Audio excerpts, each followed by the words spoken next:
Hold the prog button to switch between channels 2 and 1. Once the LED indicator turns off, release the prog button. That changes the channel. To pair the controller, first remove the batteries. Press any buttons to completely discharge the device. Insert the battery. The red indicator light will turn on. At that moment, press and hold button 1 until the indicator light turns off.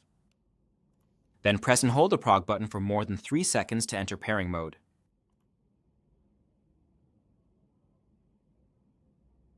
Select a button on the controller and assign it a function. Exit programming with a short press of the prog button. Remove the battery from the device and press the buttons to completely discharge it. Insert the battery back in. Then press and hold button 1 until the indicator light turns off.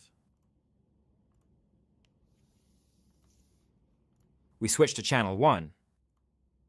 For pairing the output, hold the button for more than 3 seconds.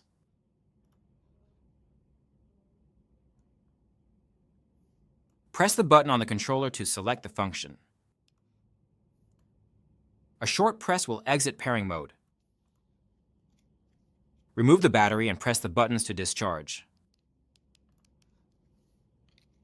Then insert the battery again.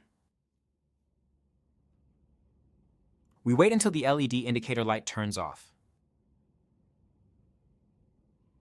After the LED indicator blinks, you can verify the function of the paired buttons on the device by pressing them.